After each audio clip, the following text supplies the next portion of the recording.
Hi guys, I'm Dave in real life and welcome to today's daily roundup video. And in today's video it is all about Hell in a Cell and predictions, and of course the latest episode of Chads Wrasslin review. So we're going to go and have a look into WWE's latest pay-per-view, which is Hell in a Cell, which is this Sunday. And fun fact, we are doing a watch along for it, so get ready for that. But in the first match we're going to look at is Cody Rhodes versus Seth freaking Rollins. In an actual Hell in a Cell match, I presume this probably will be the main event. It's certainly like the rubber match between these two.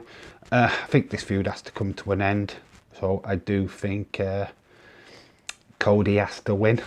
I've got Cody Rhodes winning. I can't see any reason why, storyline wise, that Seth would win. Obviously people will differ with that opinion, but I think it has to come to an end, and I think Cody getting 3 wins against Seth is a reasonable way to end a feud. Plus I think there could be a way of revisiting this later down the line. I mean, we've got Money in the Bank coming up extremely soon. Maybe Seth wins Money in the Bank, you have Cody, he gets a title, he gets the WWE title, I don't know, probably SummerSlam.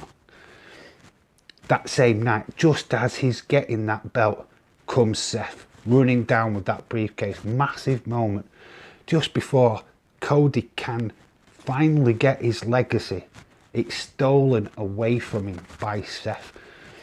That is storytelling. That's long-term storytelling. That would make up for him losing the 3 times against Cody Rhodes, because then you could continue that feud and have that 4th match where you can have even Seth cheating a while. I mean, you could really have this a year-long feud if WWE wanted to. I have no problem with them revisiting this further down the line, but I think that for a story-wise sake, I think Cody has to look strong coming out of this pay-per-view.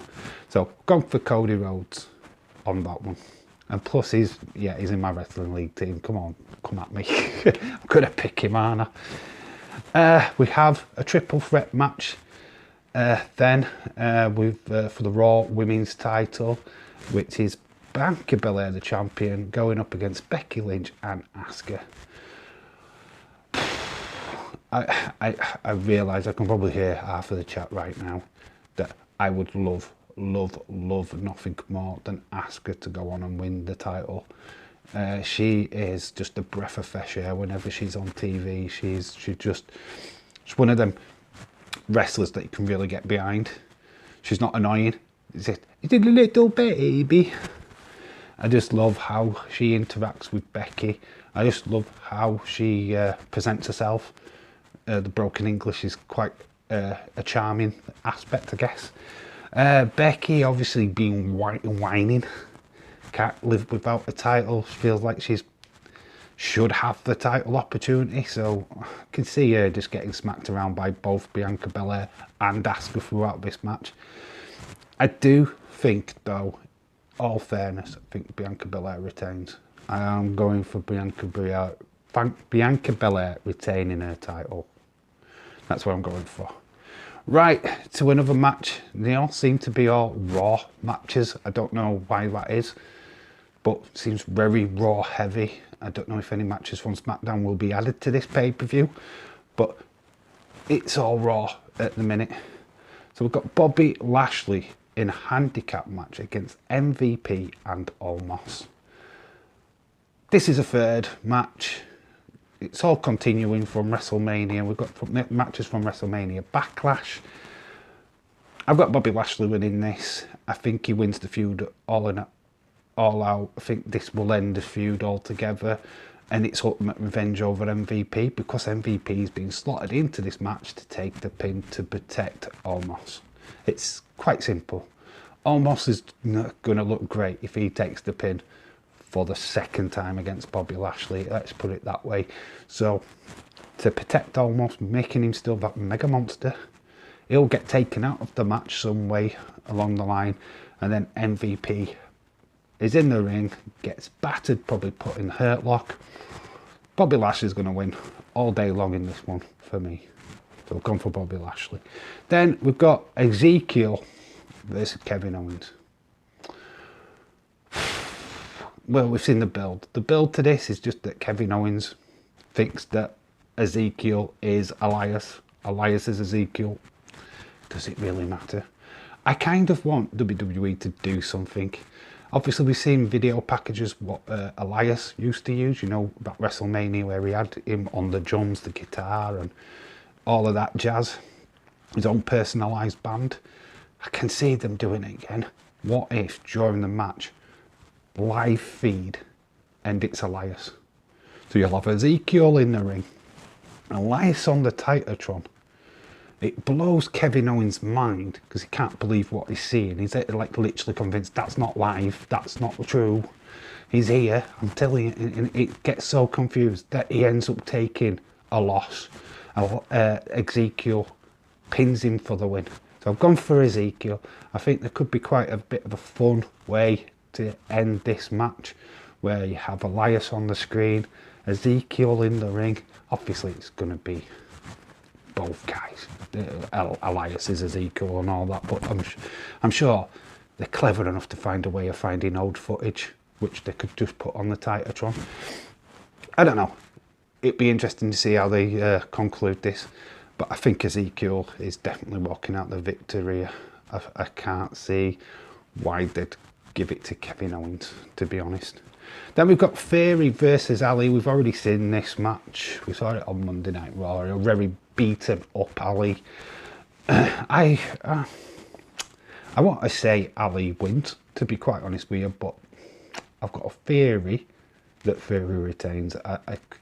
As much as I'd like that little bit of a shock, kind of built it up for a shock, but I can't see them doing it that way. I think Theory retains. Then we've got what is of recording, the last match. If there's any more matches, we'll try and talk about in the live stream on Sunday. It will not be involved in the predictions game, unfortunately. I'm only counting the matches that are now, what have been announced now. So don't ask. Really don't ask, because chasing people's predictions around, I ain't doing it. But AJ Styles, Liv Morgan, Finn, in whatever faction they're called, I don't know. The new club. They haven't got a name. It's just a bunch of people, really. I mean, you've got them all doing 2 sweets now and all of that stuff. So they're going up against Judgment Day, which is Edge, Rhea Ripley, and Damian Priest. I'm going to be controversial, because I think there might be a 4th member added to Judgment Day. I think Judgment Day walk out of Hell in a Cell the winners. And I do. I don't know who the 4th person could be. I mean, we can speculate as much as we like, but people have been asking for it, been calling for it for a while. And what if it's Ciampa? Tommaso Ciampa joins Judgment Day. Could be huge, and I think it's a moment like that what could sway it. I think Judgment Day win.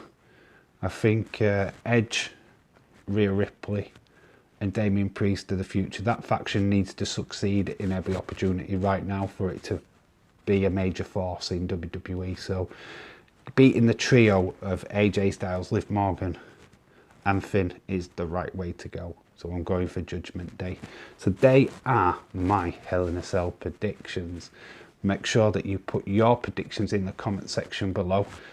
Obviously, if you haven't done your in your house ones, make sure you go and do that on that video.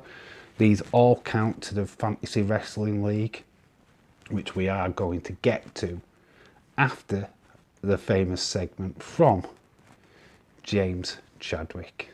Over to the Chads Wrasslin. Hello, my friends. It is your host, James the Gilligath Chadwick, and this week's Chads Wrasslin review.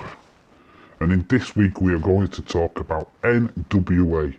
Wait, not that NWA, not the rap group. We're talking about the real NWA of pro wrestling, the oldest wrestling promotion in the world.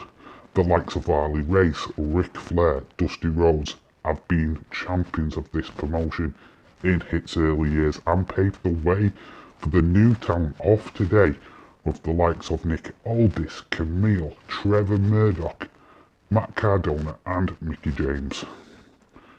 Plus helped out Thunder Rosa and Ricky Starks on their path to megastardom in AEW. In 2002, NWA merged with TNA, which started to start a new promotion, which was called NWA TNA, NWA Non-Stop Action. The first champion of that promotion was Ken Shamrock, former UFC star. TNA would then go on to spawn what we know as today as Impact Wrestling. NWA is available on Fight TV, where Power airs every Tuesday. And also every Saturday, don't forget to watch NWA USA. If you haven't seen these, it is free on YouTube, but a couple of days later, so make sure that you go and checking that out. You really won't regret it. NWA is one of the longest standing wrestling promotions in the world. Created by Billy Corgan. You know, that guy is the lead singer of Smashing Pumpkins. So yeah, go and check it out. It's well worth your while. It's one of the best promotions out there, trust me. I know what I'm talking about. And the Chad. Anyway, that is this week's roundup review. Thank you so much for watching. Bye, bitches. Boom, that is Chads Wrasslin review this week, and NWA. Oh God, how do you not know NWA? It is one of the founder wrestling promotions. Without NWA, the likes of WCW, the likes of Impact, the likes of even WWE as we know it today would not exist. So honestly, if you're not watching NWA, or you've just moved away from it from its old days, go and check it out. There's some fantastic stars on there. Like James said in that video, please, I heard you, go check it out. I'm watching it, so I urge you to watch it too. But with the Fantasy Wrestling League, we have got an updated table. The updated table is obviously the first one, and it's AEW results. If you feel like I've missed your point out, please let me know in the comment section below on that. I don't watch the show. I have to go online and see the results. And it doesn't always tell you every single segment what goes off on the show. So if there's a video package, please let me know that that happened, because without watching the show, I haven't seen it. So that's so don't start arguing with me. Oh, by the way, blah blah. But don't bullshit me, because I will check out. I will be checking. But the table stands like this for now. There is 15 people with points. So we're going to go through all of them. And it's just a cluster, isn't it? So from 15 up to number 9, everybody with a point. And that is Adil, William, 50/50 TV, Harley, Dylan, Sam, Jamie.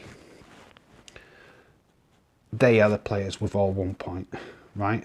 1 point. Then we've got Connor, who's got 2 points. Well, I think Ethan Page and Rebel was on AEW. Then we go to a cluster of people on 3 points, which starts with James, Wrestling Mike, Sapphire, and Shaquem.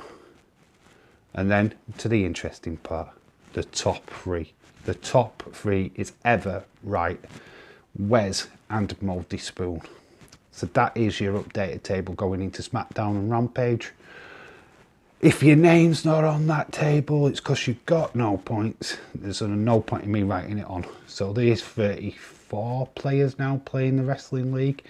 So it's only the top 15 what have got points so far. I'm not even included in that list, so there you go. Could all change come Friday night. So that is that done. And now to the start of the tag team section of the Fantasy Wrestling League. Feast your eyes on this table. 12 teams have got points. So if you can't see your team, you didn't get any points. Same with the solo league. So that's with that. So as you probably can tell, you can probably hear Connor screaming and shouting, "I'm gonna be touch chumps," because he always does.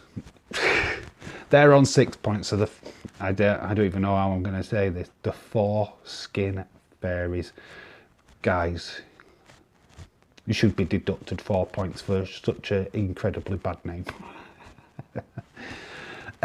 We've got Dark Right Risers, which is Dark Knight and Ever Right teamed up together with 4 points. In third place is Wes and Normal Guy. They also got 4 points. And Adil and Wrestling Mike have got 4 points. If you want to get a wrestling name, make sure that you send it in. In fifth place is Shaquem and Austin 316 with 3 points. In sixth is Sapphire and Undisclosed Era. They've also got 3 points. Scottish Psychopaths have got 3 points, and then in seventh, Edward and James, the deadly duo. Then we've got William and Sam. They are the Queens, I believe. Queens. I don't know. Quims. And they're in eighth. And then it's Kings of Real Life. That is me and 50/50 TV. We've got a point. Jelly Boys are in 10th. 11th is Ali and Gilly. And then in 12th is Jamie and Crazy Brody. So that is the tables updated. Obviously they will change again. Hopefully by Sunday night we'll have an updated table for you on the live stream. So yeah, we're back on Sunday for that Hell in a Cell watch along. So make sure that you're available for that. Make sure that all your predictions are in for this weekend. It's a double header weekend. So make sure your wrestling predictions are in for in your house and for Hell in a Cell. Do not put them in the same comment section. In your house, in the In Your House video. Hell in a Cell in this video. It just makes it a little bit easier for me to find your stuff. But all being said, I've been Dave in real life. You guys have been awesome. This video has gone on way longer than I thought it would do. But it has been jam-packed with information, so in fairness to that. So, I've been Dave in real life. You guys have been awesome. And remember to always keep it real. Until Sunday and Hell in a Cell. Bye for now.